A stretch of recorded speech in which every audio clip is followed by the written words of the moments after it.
एक माँ अपने पागल बेटा का इलाज करने के लिए नंगिन होकर के अपने बेटे के साथ सो जाती है।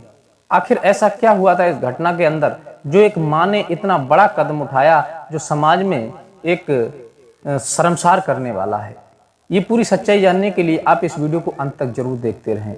नमस्कार, मैं हूँ रितेश कुमार। स्वागत है एक बार फिर आप सभी दर्शकों का सच्ची घटना चैनल में। साथियों, ये घटना कहीं दूर की नहीं है, औरंगाबाद की है, जहां एक नवनीत कौर नाम की महिला रहती थी और उसका एक लड़का था जिसकी उम्र लगभग 22 साल की थी। नवनीत कौर की उम्र 44 साल की थी, लेकिन उसके पति का देहांत हो चुका था। इसलिए नवनीत कौर जो थी अपना लड़का सूरज के साथ रहती थी। क्योंकि सूरज की उम्र 22 साल की हो चुकी थी, तो शादी के लिए जब भी वो अपने लड़का से कहती थी तो वो शादी के लिए मना कर देता था। तब नवनीत कौर के दिमाग में विचार आया, कहीं ऐसा तो नहीं हमारा लड़का शादी के लिए बार बार मना कर रहा है, कहीं इसके अंदर कोई कमी तो नहीं है, ये शादी के योग्य हो चुका है लेकिन ये मना क्यों कर रहा है, कहीं ऐसा तो नहीं कि ये नामर्द हो या फिर इसके अंदर कोई और कमी हो। ये जानने के लिए वो ये सोचने लगी कि मैं अपने लड़के की शादी कर दूं। तभी वो बार बार शादी को तो कहती थी, लेकिन वो सूरज जो होता था शादी के लिए मना कर देता था। तभी एक दिन पड़ोस में किसी दूसरे गांव में जाकर के अपने लड़के की शादी तय कर देती है। और जिस लड़की के साथ शादी तय की जाती है उसका नाम होता है कीर्ति। और उसे शादी तय करने के बाद में शादी हुई नहीं थी, केवल शादी तय हो गई थी। उसे एक रिंग पहनाई गई थी और उससे लड़की से ये कहा था नवनीत कौर ने कि देखो, मुझे अपने लड़के पर थोड़ी शक है और मैं तुम्हें शादी से पहले ही इस बात को बता देती हूँ, क्योंकि मेरा लड़का जो होता है लड़कियों में इंटरेस्ट बहुत कम रखता है। नहीं तो 22 साल के लड़के जो होते हैं आजकल बहुत ही ज्यादा लड़कियों में दिलचस्पी रखते हैं, हमारा लड़का लड़कियों में दिलचस्पी कम रखता है। अब तुम्हें इस बात की जानकारी निकालनी होगी कि हमारा लड़का वास्तविक शादी के लिए रेडी है या नहीं है, ये मतलब तुम्हारे साथ कुछ कर सकता है या नहीं कर सकता है। इसलिए तुम ऐसा करो, इसे कहीं घुमाने ले जाओ और इससे रोमांटिक बातें करो, इसे अपनी तरफ आकर्षित करो। तब वह कीर्ति जो होती है सूरज के लिए घुमाने के लिए ले जाती है, लेकिन सारे दिन घूमते रहते हैं और वो अजीब तरीका की बातें भी करती है कीर्ति, लेकिन उसके दिमाग पर कोई भी जू नहीं होती। वो किसी भी प्रकार की कोई इंटरेस्ट नहीं लेता है अपनी होने वाली पत्नी के साथ में। तब वह शाम को आकर के नवनीत कौर से कहती है कि देखो, तुम्हारा लड़का बिल्कुल भोला है, इससे मैंने इतनी बातें की थी, इतनी इसके तरफ आकर्षित हुई थी, लेकिन इसने मेरी तरफ देखा भी नहीं, कोई बात नहीं की, अब मैं क्या करूं। तब वो लड़के की मां कहती है नवनीत कौर की ऐसा करो, तुम इसे होटल में लेकर के जाओ और होटल में इसके साथ जबरदस्ती शारीरिक संबंध बनाओ, क्योंकि ये आखिर मैं ये जानना चाहती हूँ कि इसके अंदर कमी क्या है। तब वह जो होती है लड़की होटल में लेकर के जाती है और होटल में ले जाने के बाद में होटल में लेकर के जाती है और वो होटल में जाकर के खाना खाते हैं और एक कमरा बुक किया जाता है। तब वह कीर्ति जो होती है अपने होने वाले पति सूरज के साथ सेक्स करने का प्रयास करती है, लेकिन वो तुरंत उसे झटक देता है और उसे दूर कर देता है और कहता है कि मुझे तुम में कोई इंटरेस्ट नहीं है, कोई दिलचस्पी नहीं है, तुम मुझसे दूर हो जाओ।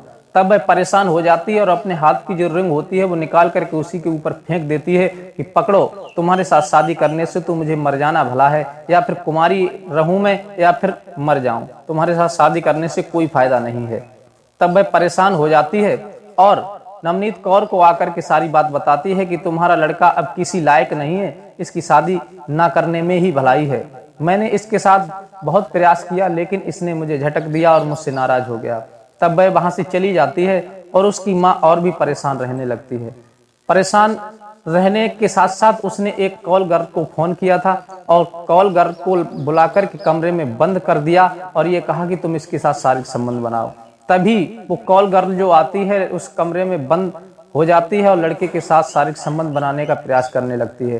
तभी जो सूरज होता है वो उसे भी डांट करके झटक करके कमरे से बाहर कर देता है। यह देख करके नवनीत कौर और भी खफा हो जाती है और अपने लड़के पर क्रोधित होने लगती है, उसे भला बुरा कहने लगती है। काफी परेशान हो गई कि अब मैं इसका क्या करूं, क्योंकि आगे तब वह अपने लड़के पर काफी परेशान होती है और सोचती है कि अब घर में आगे वंश चलाने के लिए कोई तो लड़का चाहिए, कोई तो बच्चा चाहिए, लेकिन ये तो शादी के लायक है ही नहीं। ये तो अपनी पत्नी को रख ही नहीं सकता क्योंकि ये नामर्द है।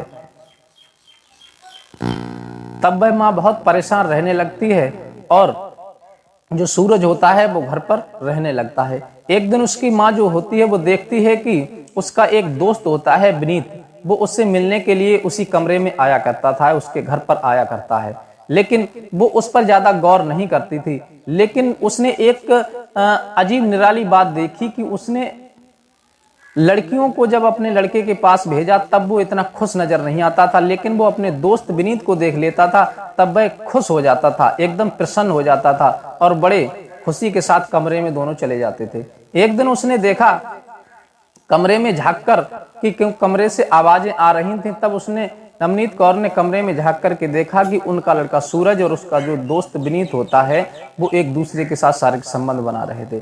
तभी इसी बात को देख करके उसकी माँ बौखला जाती है और बहुत क्रोधित होती है और उसे भला बुरा कहने लगती है और गाली देने लगती है। लेकिन विनीत तो वहां से चला जाता है, लेकिन उसकी माँ को बहुत गुस्सा आता है और वह अपने लड़के के हाथ पैर बांध देती है और अपने कपड़े उतार कर अपने ही लड़के के साथ शारीरिक संबंध बनाने का प्रयास करती है।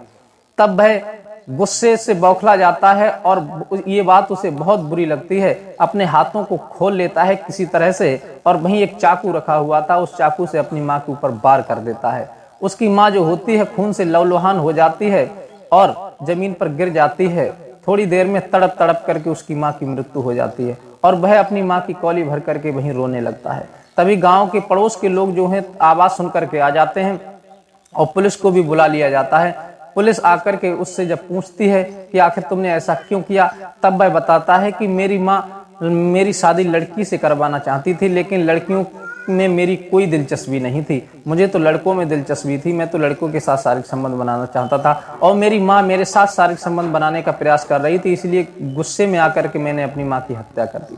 पुलिस उसकी बात को सुनकर के तुरंत उसे जेल में डाल देती है और सारे समाज में चारों तरफ इस तरह का माहौल बना हुआ है कि चारों तरफ चर्चाएं चल रही थी कि समाज में ऐसे ऐसे भी लोग होते हैं जो कि लड़कियों को छोड़ करके लड़कों में इंटरेस्ट रखते हैं। समाज है, इसमें कुछ कहा नहीं जाता सकता कि कितने कितने प्रकार के लोग इस समाज में दुनिया में रहते हैं जिनके बारे में आपने कभी कल्पना भी नहीं की होगी। ऐसे ऐसे कांड इस दुनिया पे हो जाते हैं जिनके बारे में कभी आपने सपने में सोचा भी नहीं होगा कि इस तरह के इंसान रहते हैं और इस तरह की घटनाएं भी घट सकती हैं। तो समाज में कुछ कहा नहीं जाता सकता, ये तो कलयुग है, कलयुग के दौर में जो हो जाए वो कुछ कहा नहीं जा सकता। साथियों, ऐसी घटनाओं से समाज में सतर्क रहें। हमेशा आपके ऊपर कोई परेशानी है, आपको कोई दिक्कत है तो अपनी समस्या को अपने परिवार वालों से, अपनी पत्नी से, अपने भाई बहन से, अपने माँ बाप से जरूर शेयर करें, उन्हें जरूर बताएं। हो सकता है वो मिलकर के कोई ना कोई उस समस्या का हल निकाल लें और आपके हंसते खेलते जीवन को बर्बाद होने से बचा लें। और क्रोध में आकर, कभी आवेश में आकर या किसी दूसरे के बहकावे में आकर कोई ऐसा कदम ना उठाएं जो आपको दुखदाई बने और आपके जीवन को बर्बाद करे। तो साथियों, हमेशा अपने को, अपने परिवार को हमेशा सुरक्षित रखें, बचा करके रखें और मिलते हैं किसी अन्य वीडियो के साथ। साथियों, अगर आपको हमारी वीडियो अच्छी लगती हो तो अपने दोस्तों को भी शेयर करें, उन्हें भी इस बात की जानकारी हो और हमारे चैनल को सब्सक्राइब जरूर कर दिया करें, क्योंकि आपके एक सब्सक्राइब से ही हमारा हौसला बढ़ता है। किसी अन्य सच्ची घटना के साथ मिलते हैं, तब तक के लिए नमस्कार।